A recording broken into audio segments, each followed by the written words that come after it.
following program was provided by an independent producer solely responsible for its content. The opinions expressed do not necessarily represent the views of this station, its staff, board of directors, or underwriters. Hello, I'm Carl Seidel, host of The People's View.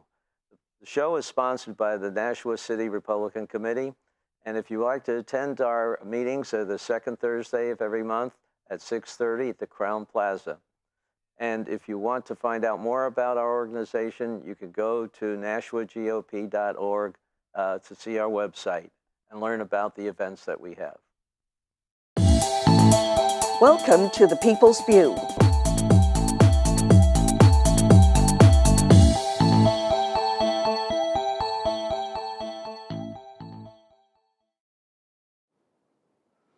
Hello and welcome.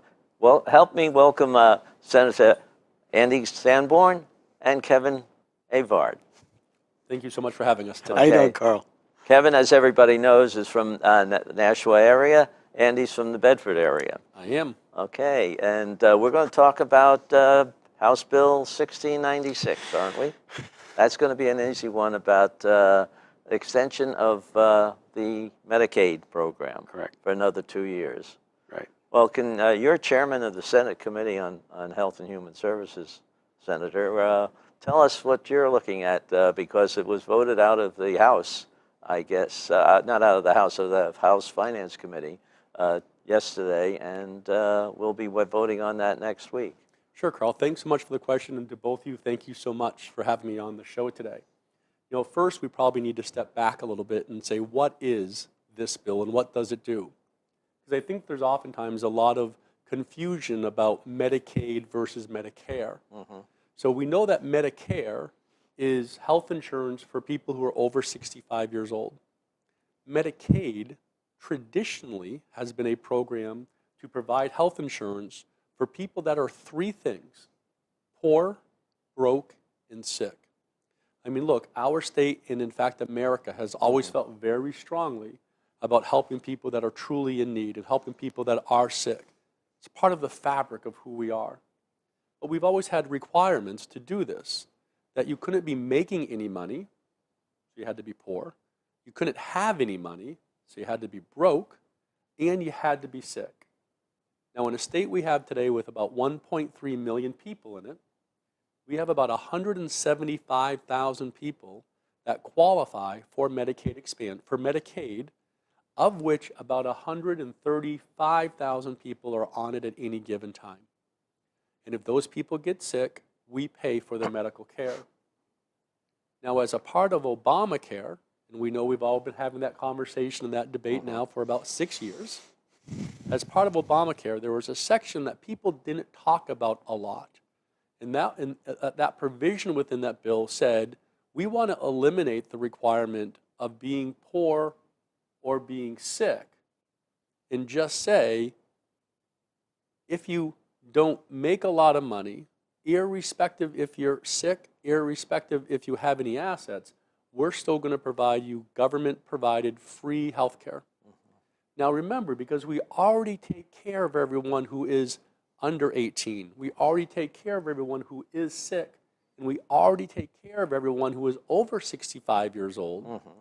This last group are able, this is important, able-bodied adults from 18 to 64 years old who are just choosing not to work full-time, because the financial threshold of $15,000 a year comes out to, if you're making even minimum wage, and we know virtually no one makes minimum wage in New Hampshire, mm-hmm. Even at minimum wage, you would not qualify for the program.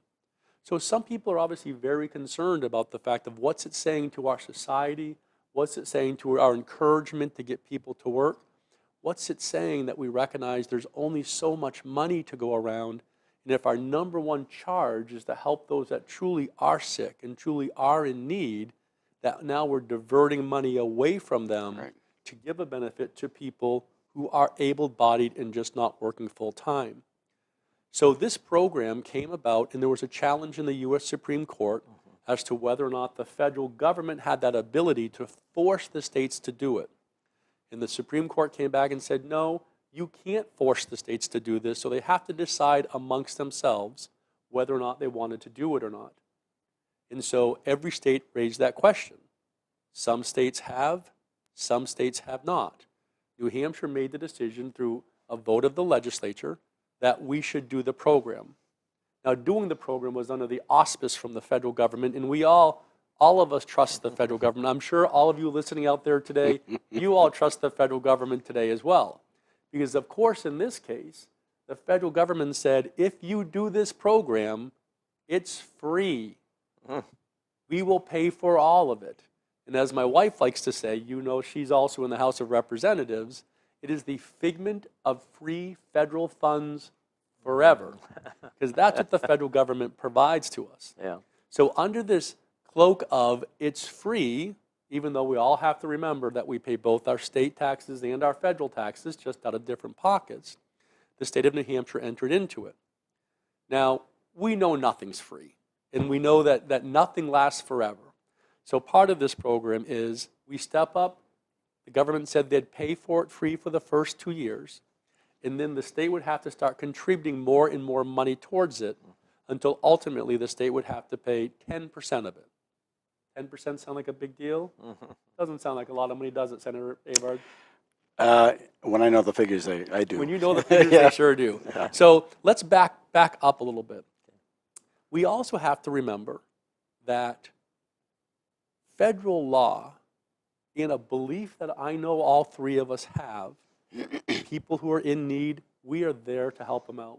So our federal law specifically says that if you get sick or if you get hurt, you go to the hospital, you will be taken care of. It is against federal law to deny someone health care. And we've always done that. Now, you hear the hospitals talk a lot about the fact that they provide all this charity care. And they do provide the care, and we're very grateful that they do. But remember, hospitals are nonprofit organizations, so they have to work in what's called the public good, so they have to provide the care. At least the majority are. I think there's 22 out of 24. 26 hospitals 26. in total. Yeah. 24 of them are nonprofit. Nonprofit, right. So what a lot of people don't know is when we do provide, or when hospitals do provide that care, we, the state of New Hampshire, you all the taxpayer, actually compensate the hospitals back. You pay the hospitals back for the free care they provide. And that amounts to about $430 million every single year. So ladies and gentlemen watching this afternoon, the hospitals want to thank you for the $430 million. And frankly, the people who are sick and needed some help, they do thank you because they were able to get care. All this is through the emergency room, too. Some of it is and some of it isn't. Right. Actually, Not all. only about 2% of the really? cost of medical care in the state of New Hampshire is through an emergency room. It's kind of a misleading statement you'll hear from time to time. So we have about 150,000 people in our state that have no care. After the implementation of Obamacare, about 50,000 went out and got new insurance policies, so we're down to about 100. And then through this program, about 47,000 people were given free health insurance under Medicaid expansion. So you would expect that if 60% of the people that didn't have insurance got insurance, that reimbursement level back to the hospitals for free care should fall by 60%. Some would suggest it would fall even further because only those people that are truly sick or were sick are using hospitals, and there's some portion of the population that actually never uses it and never goes to the doctor. What we have seen, however, is that uncompensated care level has gone from the 430 million. It's only come down about $150 million. So we're still spending about $285 million for what we call uncompensated care. The downside is, though, gentlemen, is that the cost for Medicaid expansion exceeded $400 million on top of the $285 Basically million doubling it, right? we're already spending. So at the end of the day, right now, even before consideration of the bill, we were spending $430 million. Now we're spending nearly $800 million to do the exact same thing we were doing at $400 million. kind of begs the question, was that a good policy? So now we have this bill that's in front of us. Should we continue the program? Some people would suggest, if you are frugal, if you're concerned about government waste, if you're concerned, why are we doubling the amount of money we're spending due to the same thing we were doing yesterday, that maybe we shouldn't. In addition to that, we know that as part of the deal from the federal government that we love to trust, that the deal is going to change. What was supposed to have been free is going to start costing us money. And they're saying it's going to cost us up to about 10% of the whole program cost plus administrative costs. So when we think about the fact that this program is costing $400 million a year, that's $800 million in a budget, and then on top of that, the cost to stand it up and to administer it and all the other things the federal government's not going to allow us to reimburse ourselves for, we're going to have to find somewhere in the vicinity of between $100 and $120 million in new money just to pay the state's new responsibility. Let's put that in context.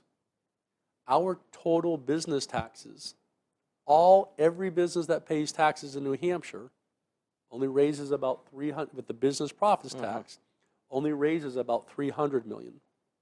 So we'd have to increase our business taxes on the business profits tax by 50% to pay for just this Yeah. service. That doesn't look like a friendly business environment if you have to raise them. And we just lowered them, right? We actually passed a bill to lower them, but they have not taken effect yet because in a compromise we made with the Democrats, we wanted to wait some period of time to see if our economy was rebounding or not. It's frightening to see this, and then you see this train wreck coming, and people are still voting for it. And on the Well, I don't think this information's really getting out there. It's not being covered by the newspapers or the other media at all. Carl, we both, he's the chairman of our Health and Human Service. I do sit under Andy, and you've been Senator 3 terms now? 3 terms now. You're a business owner. I am. You own a little restaurant, or a nice restaurant up north in the Concord area. So he's familiar with the system and running a business. And this is just one issue. We're talking about other issues too. There's the certificate of need. There's all kinds of issues that are facing the people, and they're not informed. We got people running on the presidential platform saying, we're going to get rid of Obamacare. We're going to because it's socialized medicine. And yet, on the local scale, we're going to say, well, yeah, but we're going to extend it through expanding the Medicaid. The feds are not going to be able to produce the money that they promised. That means if the business environment can't afford it or pay for it, and we don't want to discourage more businesses to leave the state because their taxes are going up, somebody's going to have to pay that freight. There comes the income tax. So, I think two things. I think there's two potential real challenges to the people of New Hampshire. If you're a taxpayer, if you're concerned about, how high your taxes are, this is where it kind of gets a little nervous. Because remember, when I talk about the fact we right now are going to have to come up with about $120 million, remember, there's another $700 million that today, under this new program, the federal government is going to be paying for. So as Senator Avard says, what happens if the federal government decides it can't pay for that anymore? And this is where it makes me nervous. Because President Obama has been in office for 7 years. Even though he has a requirement to put a budget out every single year, he's only put out 2 budgets in his time. But both of his budgets eliminated the funding for this program. Now, fortunately or not fortunately, both of his budgets never voted to pass. They always got killed in the House and the Senate. But the president has said, we don't have the money for this. That shows intent, which is scary. In addition to that, on the Republican side, the budget writer on the Republican side in Washington, D.C. is a House rep named Paul Ryan. Paul Ryan has written a couple of budgets, and both times has written budgets and said, we can't afford this, so specifically excluded the money. So now you have both Republicans and Democrats in Washington both saying, We know we told you to do this program. We know it's going to cost you nearly $1 billion in total spend on top of what you're spending today. And we're going to essentially, encourage or drive you to do it, but we are not going to have the money to pay for it, so don't count on it. So where are we going to come up with another $700 million after we've come up with 100,000? We go back to this premise, the first premise. Who are we trying to help, and how much help do they need? This is a program for able-bodied adults between 18 and 64 years old who are just not working full-time. And I ask you, the unemployment numbers came out yesterday in New Hampshire. They've fallen under 3%. Yeah, they're all going to Massachusetts is where they're going. Well, it's more, Kevin, about the fact that there will always be some organic level of people being unemployed. They're heading into retirement. They're just getting out of college. That's true. They're moving from one job to the next. They're taking a breather and they're going on that long vacation. So we know economically that about 3.5% is the number you want to see for unemployment. And at about 3.5% means everyone effectively who wants a job has a job. So being we're even under that number, that tells you there are job opportunities for everyone, and we're seeing that today, right? Oh yeah, every place I go now, restaurants, retail stores, Manufacturing there's a sign up companies, there. wholesalers, everyone has a sign. So we know today in New Hampshire that our economy is not great. It's not out of control, doing well, but we're back to the point where everyone who wanted to have a full-time job could have one. So what type of an encouragement are we saying to 47,000 people that says, hey, if you don't work full-time, we're going to give you free health care? In being you're not working full-time, that means you also qualify for rent subsidies. And if you qualify for rent subsidies, you qualify for the free phone, and you qualify for this allowance and for that allowance. We know on a social program basis in New Hampshire, if you apply for and get every social program we have, Build it, and they will come. we are paying you somewhere between $50,000 and $60,000 a year net, that means after taxes, in benefits today. So we're essentially disincentivizing people to do what we believe in, right? That you can be anything you want to be, and we're going to be the land of opportunity.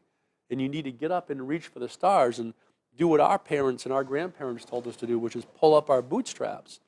So this is one of those programs where I'm not just concerned about the money. I'm not just concerned about the fact that we're paying big hospitals and big insurance companies double the amount of money we were paying them before. I'm equally concerned about the fact that it's not encouraging people to be everything that they can be and to go chase that American dream. And that's just the tip of the iceberg. And there's a lot of things to be concerned about. I handed you an audit not too long ago, and one of the things that you said stuck out was Management management. and the HHS. And how is that operating? Well, that's what I was going to ask. I don't know how closely the Senate committee monitors that, but I know in the House, they don't monitor it very much at all. So we actually do monitor. So I sit on a couple financial committees in addition to being chairman of the Health and Human Services Committee. And this is actually something very close to my heart and something we watch very closely. And what we're talking about, ladies and gentlemen, is specifically what we're supposed to do. We call it the DD list, or the developmentally disabled list. People who are truly sick and might have traumatic brain injuries or are disabled, our government should be there for them and we should help them out. And there's a lot of things we do for them.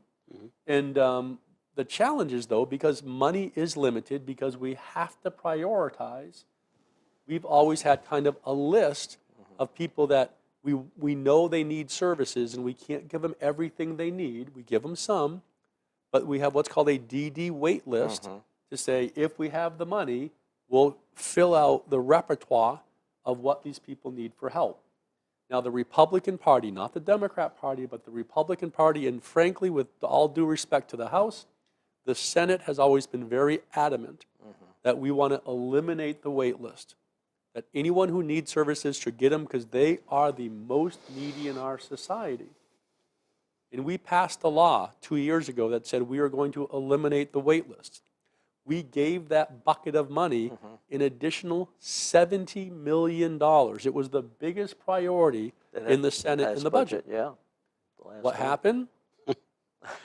Well, what we have come to find out is the Department of Health and Human Services, one of the departments that I oversee with Senator Avard, not only did not get people off the wait list, the wait list has increased by about 50%.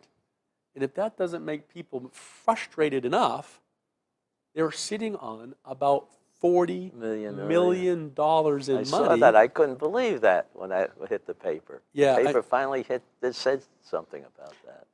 There's $20 million they didn't even know they had, Houston, and we got another a $20 million that they didn't use. We got a problem, and it has to do with the management. I mean, I think it was Senator Booton that brought up the fact that they're not even hiring nurses. So on the nurse program, remember, we know the opioid crisis is a huge thing, and Senator Avard and I are spending a tremendous amount of our time trying to understand how we best respond to the opioid crisis.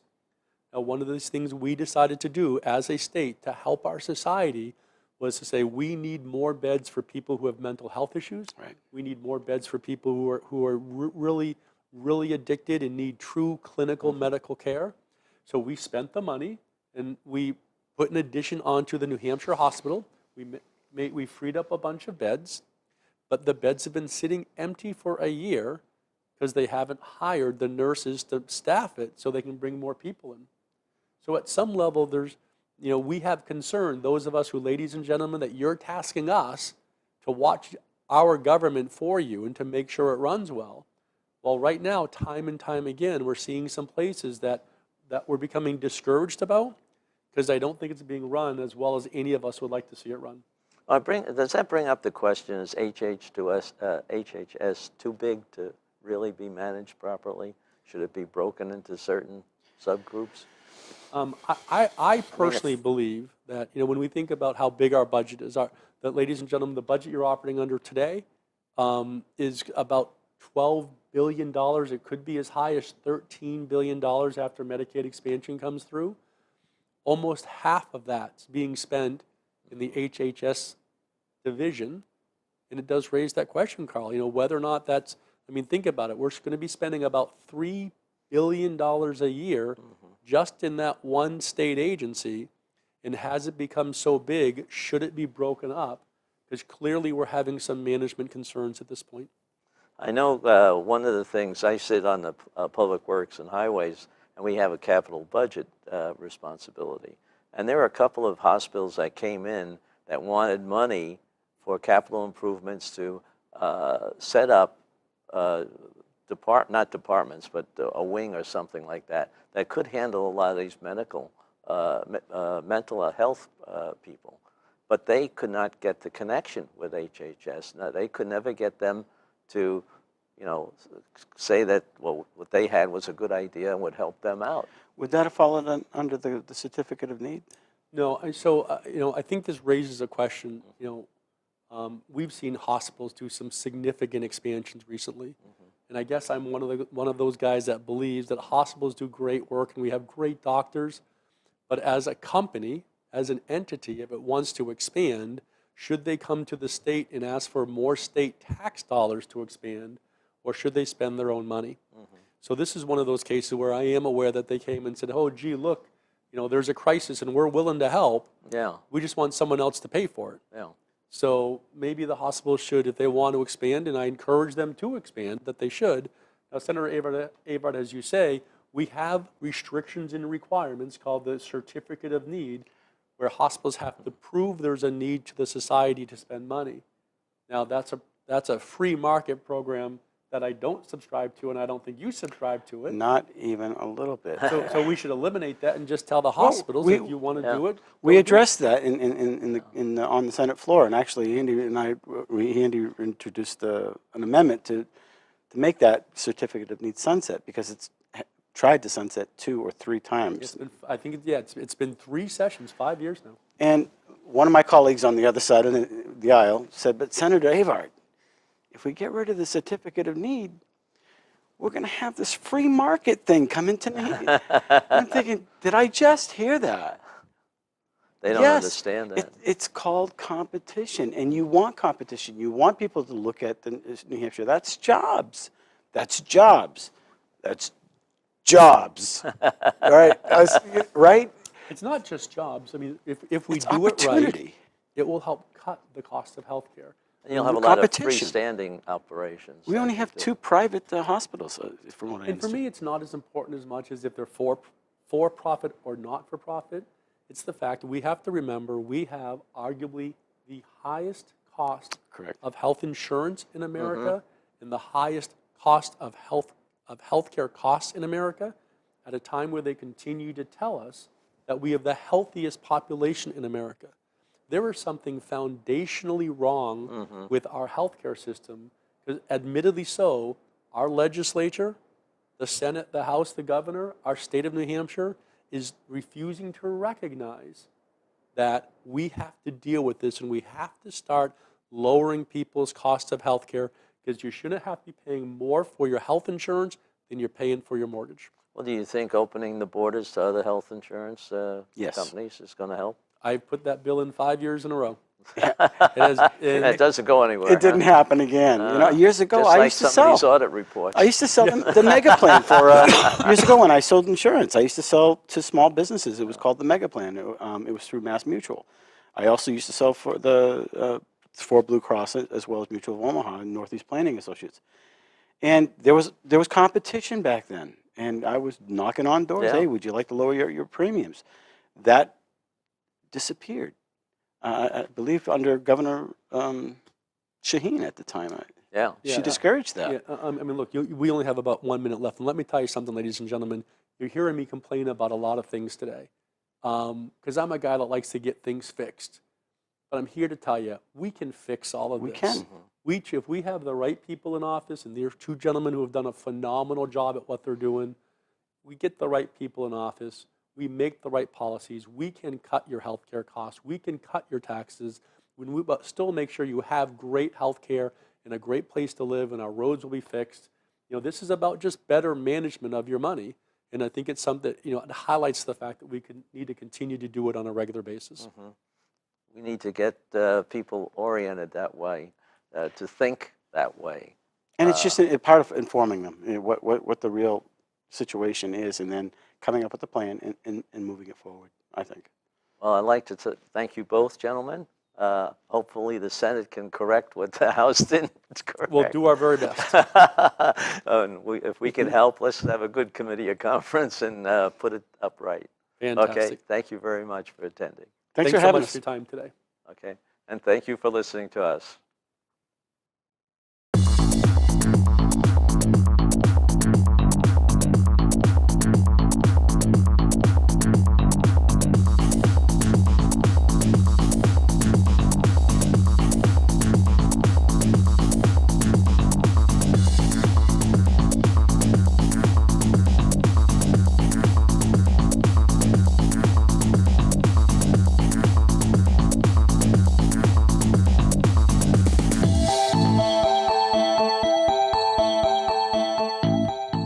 The preceding program was provided by an independent producer solely responsible for its content.